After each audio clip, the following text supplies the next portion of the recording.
اس کا پیکٹ تھا یہودی قوم کے ساتھ کہ آپ مجھے سپورٹ کریں، اس کے لیے فنڈنگ جتنی چاہیے تھی وہ ساری کی ساری مقدس کہلایا، اس کا کنٹرول پھر انہی کے ہاتھ میں دے دیا آبادی مصر میں اور فلسطین میں تقریباً 4.5 لاکھ اہل تشیع آبادی تھی، ان کا بے قتل عام۔ کیا صلاح الدین ایوبی اور ارطغرل غازی جن کے اوپر ڈرامے آپ دیکھتے رہے ہیں، جن کے قصے پڑھتے رہے ہیں، افسانے سنتے رہے ہیں، کیا محض افسانہ تھے یا یہ حقیقت بھی تھی؟ اور جتنا انہیں ہائی لائٹ کیا جاتا ہے، جس طرح کا اسلام کا ہیرو بتایا جاتا ہے، کیا واقعی ہیرو تھے یا صرف ایک متھ کریٹ کی گئی؟ اور یہ جو ہمارے جو ترکی نے ڈرامے نکالے اور اس سے لوگ واقف ہے، ورنہ میں تو اسٹوڈنٹ لائف سے میں نے ان کے بارے میں پڑھا ہوا تھا۔ اور ارطغرل غازی ہی وہ شخص ہے جس کے بارے میں میٹیریل میں نے کم پڑھا، سچ جو بتا رہا ہوں میں، کیوں مبالغہ رائے کروں، لیکن صلاح الدین ایوبی کے بارے میں میں نے پوری اس کی داستان جو تھی، بہاؤالدین شداد جو اس کا منسٹر تھا، مشیر تھا، اس کی لکھی ہوئی، اور اس کے علاوہ اور بہت تحریریں پڑھی۔ میں اس کی لائف کے پورے واقعات سے اچھی طرح واقف ہوں، اور مخالفین کی تحریر، لین پول جیسے جو مورخین ہیں ان کی تحریریں بھی میری نظر سے گزری۔ تو میں ایک بائسڈ انالیسس نہیں دینا چاہتا، لیکن جو حقیقت ہے وہ میں حقیقت حال بیان کرنا چاہتا ہوں۔ میں اس پر خاموش ہو گیا، بہت عرصہ سے میں اس کے بارے میں بہت کچھ جانتا تھا، صلاح الدین ایوبی اور ارطغرل غازی کے بارے میں، لیکن میں اس لیے ذکر نہیں کرتا کیونکہ یہ موضوع لوگ اس پر کم بات کرتے تھے۔ ماڈرن ٹیکنالوجی، اے آئی کا زمانہ آ گیا اور موضوعات نکل آئے، لیکن کیونکہ آج کل اس کے اوپر میں دیکھتا ہوں 223 ملین ویوز ہے، کہ کس کے اوپر 100 ملین ویوز ہے صلاح الدین ایوبی ڈرامہ جو اردو ڈبڈ ہے ترکی کا، اور اس طرح ڈرامے بنا رہے ہیں جیسے اسلام کے سب سے بڑے چیمپئن یہ ترکی والے، اور پاکستانی عوام اس طرح دیکھ رہی ہے جیسے انہوں نے پوری دنیا میں انقلاب برپا کرنا ہو اسلام کا، اتنی دلچسپی، وہ صرف انٹرٹینمنٹ ہے۔ ایکچولی کیا ہے اس میں دیکھیں، صلاح الدین ایوبی کے واقعات تو پوری تفصیل سے مائکرو ڈیٹیلز کے ساتھ تاریخ میں ملتے ہیں۔ ارطغرل غازی کے بارے میں ٹوٹل 4 صفحات ہیں، 4 صفحے ہیں جو اس کے بارے میں ملتے ہیں کہ یہ واقعی درست ہے کہ یہ عثمان جو غازی تھا جس نے آٹومن امپائر سلطنت عثمانیہ کی بنیاد رکھی 14ویں صدی میں، 15ویں صدی تک یہ پھر یہ پھیلتی گئی اور قسطنطنیہ فتح ہوا، سلطان محمد فاتح نے کیا۔ لیکن یہ ارطغرل غازی ایک کائی قبیلے کا ایک سردار تھا۔ جب قبیلہ 2 حصوں میں تقسیم ہوا، بڑے بھائی کو ایک حصہ دے دیا، خود ہی الگ ہو کر آ گیا، اور بازنطین سلطنت کی سرحد پر آ کر آباد ہوا سوگت میں، جہاں اس کا مزار بھی ہے۔ وہ پہلی اس نے سلطنت چھوٹی سی سٹی سٹیٹ کی بنیاد رکھی، وہاں سے پھر یہ گرو کرتے ہوئے پھر یہ آٹومن امپائر بنی سلطنت عثمانی، جس نے 600 سال دنیا پر حکومت کی۔ اور اس کی اتنی اہمیت تھی کہ نیپولین نے کہا کہ میں اسے پڑھ کر اس لیول تک پہنچا ہوں، اور نیپولین کو ان کے پورے بادشاہ اور ان کی بیویوں تک کے نام یاد تھے۔ اس کی ایک super power, mighty super power, اس دور کا امریکہ جو مسلسل 600 سال تک برقرار رہا، وہ موجود تھا، اور ارطغرل غازی اس کا بانی کہا جاتا ہے۔ حالانکہ وہ بانی نہیں ہے، حالانکہ عثمان غازی جو ہے اس کا بیٹا، تیسرا فرزند جو تھا وہ اس کا بانی تھا، لیکن کیونکہ اس کی تربیت اس طرح گرومنگ کی اور سٹی سٹیٹ جس کی بنیاد رکھی، ایک ٹرائب چھوٹے سے 2000 خیموں کے قبیلے جسے توڑ کر 400 خیمے الگ کر کے ایک طرف ہو گیا، اس قبیلے کی بنیاد پر اس نے پھر ایک شہر کی بنیاد رکھی، ایک چھوٹی سی ریاست بنائی، صلیبیوں اور منگولوں سے لڑا، یہ حقیقت ہے۔ لیکن یہ کوئی نہیں بتاتا کہ اس کے بعد کیا ہوا۔ اس طرح صلاح الدین ایوبی کے بارے میں کہا جاتا ہے یہ اسلام کا فاتح تھا جی، یہ فرقہ واریت کے خلاف تھا، اس نے کوئی ظلم نہیں کیا بلکہ ظلم کے خلاف لڑا، مصر میں یہ گورنر بن کر آیا، وائسرائے بن کر آیا، اور اس نے پھر صلیبیوں کے خلاف جنگ کی، اور رچرڈ لائن ہارٹ کی کہانیاں ہیں، حتین کی جنگ، تاریخی جنگ، جہاں اس نے زبردست تاریخی شکست تھی جس سے بنیاد راہ ہموار ہوئی بلکہ فلسطین کی اور قبلہ اول کی آزادی کی، اور وہاں پر فتح کیا اس نے۔ تو جو اس کے بارے میں کہا جاتا ہے اصل سٹوری سب چھپا جاتے ہیں، یہ دونوں کے دونوں شخص ہیں۔ ارطغرل غازی اتنا پرومیننٹ نہیں تھا، اس نے صرف اس کا 2 ہی کارنامے ہیں، ایک قبیلے سے اٹھ کر اس نے ایک اسٹیٹ کی چھوٹی سی ریاست کی بنیاد رکھی،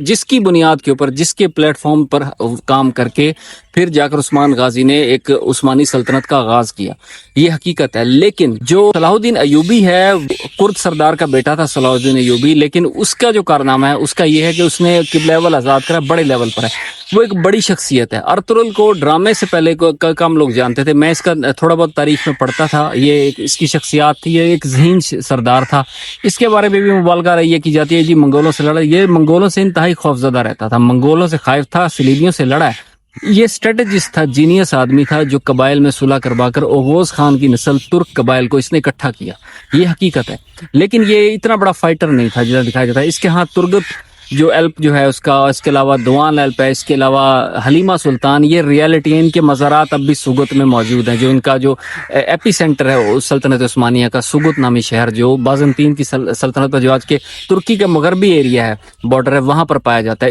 تو یہ تو ایک ریالٹی ہے، لیکن صلاح الدین ایوبی کے بارے میں کہا جاتا ہے کہ یہ جب اسلام کا چیمپئن تھا، لیکن بہت کم لوگ یہ بات بتاتے ہیں کہ اس نے صہیونیوں کے ساتھ، صہیونی اس وقت میں تھے، یہودیوں کے ساتھ صلح کر کے ان سے الائنس بنا کر صلیبیوں کو شکست دی، اور اس کے بعد اس کا پیکٹ کا حصہ تھا کہ جب میں یہ قبلہ اول فتح کر لوں گا یروشلم کو، تو اس کے بعد یہودیوں کو وہاں پر آباد کروں گا، آباد کاری کروں گا، انہیں فیسلٹی دوں گا اور انہیں ایکول سٹیزن بناؤں گا، اور اس کا عملاً کنٹرول میں جا کر انہیں یہودیوں کے ہاتھ میں دے دوں گا۔ قبلہ اول کو آفیشلی سونپ دیا تھا صلاح الدین ایوبی نے صہیونیوں کے ہاتھ میں، اور وہ انہیں باقاعدہ کنٹرول دے کر پھر جب دنیا سے چلتا بنا، انہی صہیونیوں نے بعد میں باقاعدہ قبضہ کرنے کی راہ ہموار کی۔ ناظرین، اگلی ویڈیو میں آپ کو بتاؤں گا کس طرح سے صہیونی تحریک کے نتیجے میں عرب ملکوں میں تبدیلیاں لائی گئیں اور شریف مکہ کی نسل کو مختلف جگہوں پر پلانٹ کیا گیا، حکمران بنایا گیا، اور کیا اس کا انفلوئنس کس پرسرار طریقے سے صدیوں پہلے پلان کر دیا گیا تھا کہ زمانے آخر میں ہونے والی تبدیلیوں میں کس طرح جو ہمارے جو عرب حکمران خاندان ہیں ان کا کردار ہونا تھا، اس کے لیے کیا رول پلے کیا گیا، اور اس کا امام مہدی علیہ السلام کے ظہور سے، حضرت عیسیٰ کی آمد سے، دجال کے نظام سے کیا تعلق ہے، اور اسے کس طرح صدیوں پہلے مرتخائی یہودی کی نسل سے کس طریقے سے اس کی نسل کو کیسے یہاں پر اقتدار دیا گیا، اور در پردہ کیا ہے، اور درائیہ فرقہ کیا ہے، درائیہ کیوں کہلاتا ہے، اور یہ کیوں، کس نے رسول پاک کی زرہ چوری کی تھی، اور کہا گیا چوری نہیں کی تھی، وہ الزام لگا، حالانکہ کوئی چوری نہیں ہوئی تھی غزوہ احد میں، اور اس کی جنہوں نے چرایا تھا وہ پھر بعد میں کس طرح عرب حکمران بنے۔ اگلی ویڈیو میں اس کا ڈیٹیل میں ذکر کروں گا، آپ یہ ویڈیو ضرور دیکھیے۔ جنہوں نے صلاح الدین ایوبی کو پڑھا ہوا ہے یا سنا ہوا ہے وہ جانتے ہیں کہ اس کی زندگی کا ایک ماسٹر پیس جو ہے نا، جیسے نیپولین واٹرلو کے حوالے سے جانا جاتا ہے، صلاح الدین ایوبی حطین کے مارکے کی وجہ سے جانا جاتا ہے، مارکہ حطین، بیٹل آف حطین کو آج تک وار انسٹیٹیوشنز میں، امریکن اور جرمن، برٹش، ہر طرح کے وار انسٹیٹیوشنز میں ایک کیس اسٹڈی کے طور پر پڑھایا جاتا ہے کہ وہاں کس طرح حیران کن طور پر بڑی تعداد کی آرمی کو شکست دے دی، اور صلاح الدین ایوبی نے کیسے ہوا کے رخ کو، سورج کے رخ کو اس جنگ کے لیے استعمال کیا، بیٹل کی اسٹریٹجی، پانی کے چشمے پر قبضہ کیا، اس کے علاوہ اس نے جو رکاوٹیں بنائی ہیں، پوری ایک گوریلا وارفیئر کے اوپر بھی، اس کی جو مصر کے اندر جو اس نے فاطمیز کے خلاف جنگ کی تھی اور وہ وہاں کی فوج کو تھکایا تھا، گوریلا وارفیئر میں وہ ایک جینیس، وار جینیس تھا، کوئی شک نہیں۔ لیکن حطین کی جنگ میں یہ کوئی نہیں بتاتا کہ اسے اس کا پیکٹ تھا یہودی قوم کے ساتھ کہ آپ مجھے سپورٹ کریں گے صلیبیوں کے خلاف، صلیبی کیونکہ جو قبلہ اول ہے اور اس کے علاوہ یروشلم ہے، دیگر سٹیز ہیں، اقرا وغیرہ پر قابض تھے ان کے، اور وہاں پر باقاعدہ ان کے بادشاہ جو تھے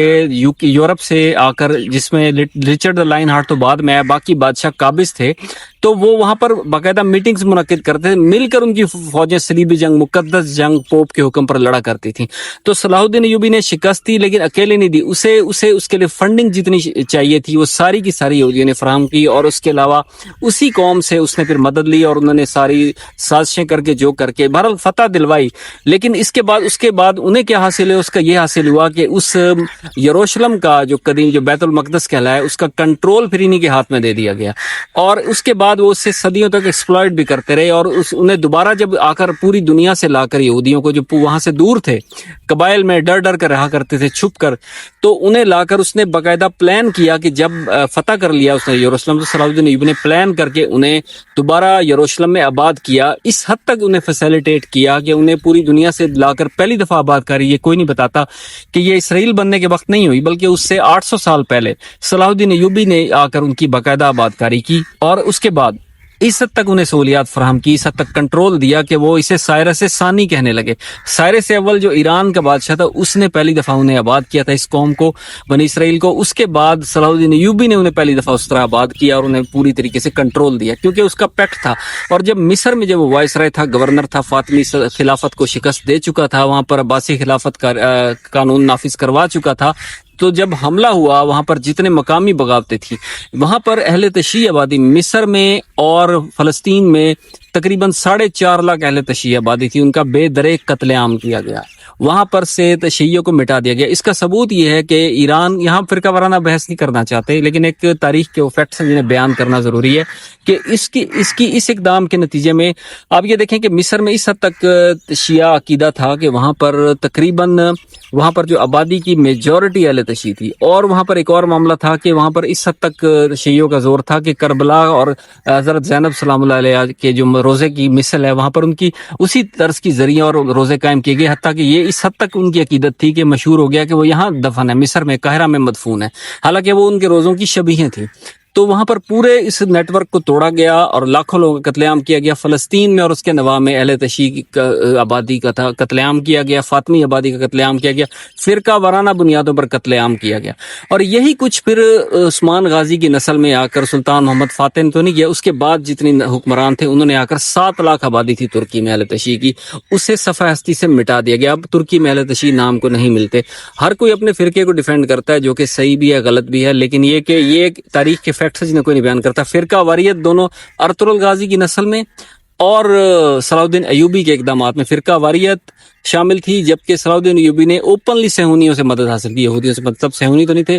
جیوز تھے, ان سے مدد حاصل کی اور ان کی مدد سے اس نے اپنے اقتدار کو مضبوط کیا. مصر پر بھی یہ کہا جاتا ہے لیجڈلی کہ جب اسے گورنر بنایا گیا, اس کی گورنرشپ میں اسے لانے کی سبب بھی یہی لوگ بنے. وہاں پر فاطمی خلافت انتہائی مضبوط تھی, فاطمی, اور جبکہ مصر کے بارڈر کے اس پار یعنی جو ایشین ایریاز ہیں وہاں پر مصر تو کیونکہ افریقہ میں, افریقہ کا جو بارڈر ہے اسے مصر کہا جاتا ہے. مصر سے یعنی مصر کی جو دریائے نیل کی تہذیب ہے اس کے ادھر آ کے فرقہ وارانہ قتل عام ہوا. اور اس کے علاوہ وہاں پر یہ کیا گیا کہ وہاں پر